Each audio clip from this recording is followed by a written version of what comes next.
अस्सलाम वालेकुम स्टूडेंट्स। आज का हमारा टॉपिक है गॉसेस लॉ। गॉसेस लॉ में हमारे पास एक ऑर्बिट्रेरी क्लोज सरफेस है जिसके अंदर नंबर ऑफ चार्जेस जो हैं वो प्रेजेंट है, Q1, Q2, Q3, Q4 up to so on. ठीक है, अब हम इन चार्जेस की वजह से इस ऑर्बिट्रेरी सरफेस के ऊपर जो है वो फ्लक्स मालूम करेंगे। तो हम जो पिछले लेक्चर में हमने कंसेप्ट यूज़ किया था, ये वाली इक्वेशन, तो इसी इक्वेशन को यूज़ करते हुए हम इस ऑर्बिट्रेरी सरफेस के ऊपर नंबर ऑफ चार्जेस की वजह से फ्लक्स जो है वो फाइंड आउट करेंगे। तो हम क्या करेंगे, हम जो इसकी वजह से फ्लक्स है यानी इस फार्मूले को इसके ऊपर अप्लाई करेंगे, फिर Q2 पे, फिर Q3 पे, फिर Q4 पे, और फिर हम टोटल फ्लक्स के लिए, क्योंकि टोटल चार्ज इसके अंदर प्रेजेंट है, तो हम सब फ्लक्स को जो है वो ऐड कर लेंगे। तो चलिए देखते हैं इसकी इक्वेशन जो है वो फिर कैसी बनती है। तो यहाँ पे ये आ गई हमारे पास इक्वेशन। इसमें ये देखें फ्लक्स जो है वो Q1 की वजह से, Q2 की वजह से, Q3 की वजह से और up to so on Qn की वजह से। ठीक है, तो देखें 1/ε0 जो है यानी जो परमिटिविटी का कांस्टेंट है वो इसमें एक जैसी उसकी वैल्यू है, तो हम उसको कॉमन निकाल लेंगे, कांस्टेंट है। तो Q1, Q2, Q3, Qn तक जो है वो ये आ जाएगा। ठीक है, तो अब नेक्स्ट जो है वो स्टेप में हमारे पास क्या होगा कि ये जो सारे का सारा चार्ज है ये उस सरफेस के अंदर क्लोज है। तो इट मीन्स हम लिख सकते हैं कि total charge enclosed bye close surface, यानी जितना भी है n number of charge particle हैं। ठीक है, तो इसलिए हम यहाँ पे नेक्स्ट पे लिखेंगे कैपिटल Q, यानी जितना चार्ज उस सरफेस के अंदर प्रेजेंट है divided by the epsilon not. ठीक है, और ये वाला जो है यानी एक एक्सप्रेशन जो है, ये एक फार्मूला, एक लॉ जो है वो हमारे पास बन गया, जिसको हम कैसे डिफाइन कर सकते हैं। The flux through any close surface is 1/ε times the total charge enclosed in it. ठीक है, याद रखें चार्ज जो भी हम क्लोज सरफेस ले रहे हैं उसके अंदर इनक्लोज होना चाहिए, तब फ्लक्स जो है वो कैलकुलेट होगा। अगर बाहर होगा तो फिर फ्लक्स जो है वो हम कैलकुलेट नहीं कर पाएंगे। तो किसी भी ऑर्बिट्रेरी सरफेस के अंदर जब आप क्लोज सरफेस ले लेते हैं, जितना भी चार्ज प्रेजेंट होगा तो किसके बराबर होगा, उसमें उसकी वजह से जो उस सरफेस के ऊपर फ्लक्स होगा वो किसके बराबर होगा, total charge divided by the epsilon naught, या 1/ε0 times the total charge present in that close surface. ठीक है, अब हम इसकी मदद से मुख्तलिफ़ किस्म की जो चार्ज डिस्ट्रीब्यूशन होती हैं, हम उसकी मदद से जो है वो उन चार्ज डिस्ट्रीब्यूशन की वजह से किसी ख़ास पॉइंट पर इलेक्ट्रिक फील्ड की इंटेंसिटी की वैल्यू भी मालूम कर सकते हैं। ठीक है, तो ये जो है वो हम इसकी एप्लीकेशन में डिस्कस करेंगे। इसकी 3 एप्लीकेशन है। यहाँ पे जो फर्स्ट एप्लीकेशन है हम वो यहाँ पे डिस्कस करेंगे। ठीक है, इसकी फर्स्ट एप्लीकेशन में है intensity of field inside a hollow charge sphere. ठीक है, तो सबसे पहले गॉसेस लॉ को जो है वो हम किस लिए यूज़ करते हैं, यानी फ्लक्स जो है हम एक तो हम फार्मूले की मदद से फ्लक्स मालूम करते हैं और एक गॉसेस लॉ जो है वो हमें क्लोज सरफेस के बारे में बताता है। तो फ्लक्स जो है गॉसेस लॉ के ज़रिए जो हम फ्लक्स मालूम करते हैं वो हमें किस चीज़ के बारे में इंफॉर्मेशन देता है, उसकी मदद से हम इलेक्ट्रिक फील्ड इंटेंसिटी की वैल्यू कैलकुलेट जो है वो कर सकते हैं। डिफरेंट चार्ज कन्फिग्रेशन जहाँ पे हो ना, तो अगर किसी पॉइंट पे हमें कहा जाए कि एक कमरे के अंदर चार्ज भरा हुआ है, तो जी एक पॉइंट है उसके ऊपर इलेक्ट्रिक फील्ड इंटेंसिटी की वैल्यू मालूम करें, तो हम फिर गॉसेस लॉ को जो है वो अप्लाई करेंगे। तो उसको अप्लाई करने के स्टेप है। ठीक है, तो सबसे पहला जो है वो स्टेप क्या है कि हमने एक इमेजिनरी क्लोज सरफेस जो है वो कंसीडर करनी है। गॉसेस लॉ को अप्लाई करने के लिए चार्ज डिस्ट्रीब्यूशन कैसी भी हो, किस तरह की भी चार्ज डिस्ट्रीब्यूशन, हमने गॉसेस लॉ को अप्लाई करने के लिए एक इमेजिनरी गॉसियन सरफेस क्रिएट करनी है। वो इमेजिनरी गॉसियन सरफेस हमने कहाँ क्रिएट करनी है, उस पॉइंट के इर्द गिर्द क्रिएट करनी है जिस पॉइंट पे हमें इलेक्ट्रिक फील्ड इंटेंसिटी की वैल्यू मालूम करने को कहा गया है। यानी हमारा जो वो पॉइंट है जिस पे हमने इलेक्ट्रिक फील्ड इंटेंसिटी की वैल्यू मालूम करनी है, वो पॉइंट उस गॉसियन सरफेस के अंदर इनक्लोज होना चाहिए।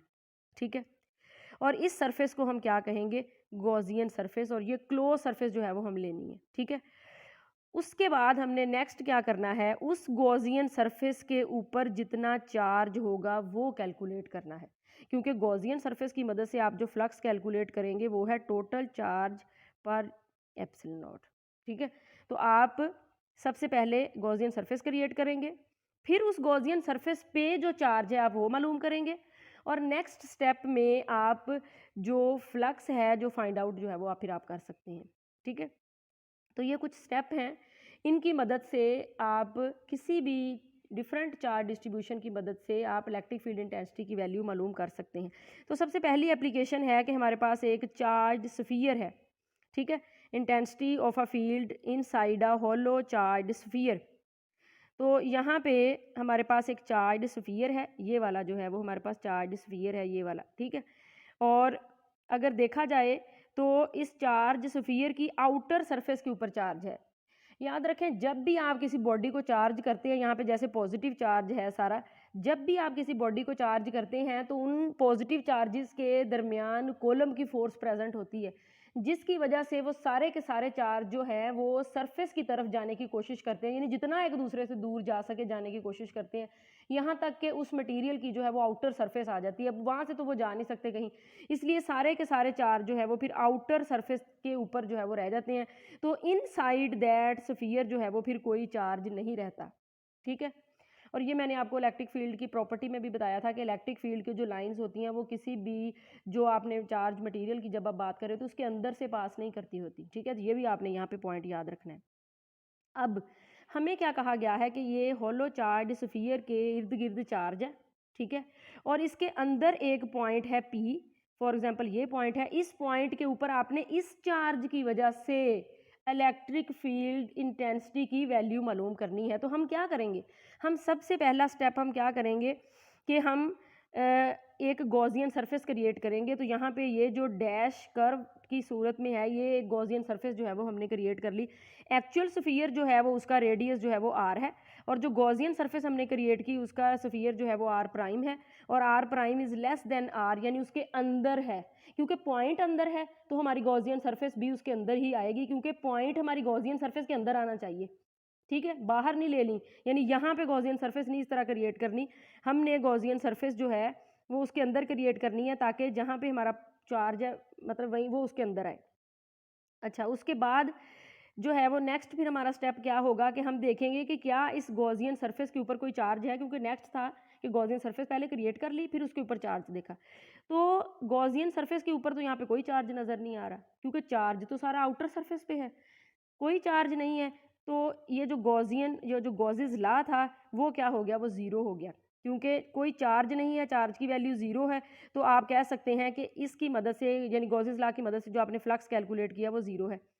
अब आ जाएं ज़रा फ्लक्स के फार्मूले की तरफ। फ्लक्स का फार्मूला जो है वो क्या होता है, वो है phi is equal to E dot A. आप अभी कैलकुलेट कर चुके हैं कि इलेक्ट्रिक फ्लक्स जो है वो तो ज़ीरो है। तो इलेक्ट्रिक फ्लक्स को अगर आप ज़ीरो कहें, जब किसी चीज़ का प्रोडक्ट जो है वो ज़ीरो के बराबर होता है, तो इट मीन्स वो दोनों चीज़ें ज़ीरो हैं, जो दोनों क्वांटिटीज़ आप ले रहे हैं जो भी हों वो ज़ीरो हैं, ठीक है। तो यानी ये इन दोनों का प्रोडक्ट जो है वो ज़ीरो है। तो इट मीन्स कि इन दोनों, या तो ये दोनों ज़ीरो हैं या इन दोनों में से कोई एक चीज़ ज़ीरो है, तब भी प्रोडक्ट ज़ीरो आएगा। कॉमन सेंस की बात है कि एक जो है वो इलेक्ट्रिक फील्ड इंटेंसिटी है और दूसरा जो है वो एरिया है। एरिया किसी भी सरफेस का, जब कोई सरफेस ले ली जाती है ना, तो उसका सरफेस का एरिया तो होता ही है, ये वो कभी भी ज़ीरो नहीं हो सकता। तो इट मीन्स कि एरिया जो है वो ज़ीरो नहीं हो सकता, इट इज़ इम्पॉसिबल, ठीक है। लेकिन इलेक्ट्रिक फील्ड इंटेंसिटी की वैल्यू ज़ीरो हो सकती है भी भाई, जब चार्ज ही नहीं है तो इलेक्ट्रिक फील्ड इंटेंसिटी की वैल्यू तो ज़ीरो हो जाएगी। तो इट मीन्स कि इलेक्ट्रिक फील्ड इंटेंसिटी की वैल्यू जो है वो ज़ीरो है। एरिया ज़ीरो नहीं है लेकिन इलेक्ट्रिक फील्ड इंटेंसिटी की वैल्यू ज़ीरो है। तो यहाँ पे इलेक्ट्रिक फील्ड इंटेंसिटी की value inside a charge on a hollow charge sphere, जब भी आप इनसाइड किसी भी पॉइंट पे यहाँ पे इलेक्ट्रिक फील्ड की वैल्यू लेना चाहेंगे तो वो क्या आएगी, ज़ीरो, क्योंकि हमारा चार्ज जो है वो आउटर सरफेस पे रहता है, इनर जो है वो कोई चार्ज नहीं है। जब कोई चार्ज नहीं है तो कोई इलेक्ट्रिक फील्ड जो है वो नहीं होगी। तो ये थी हमारी फर्स्ट एप्लीकेशन, ठीक है। उम्मीद है कि आपको इसकी समझ आ गई होगी।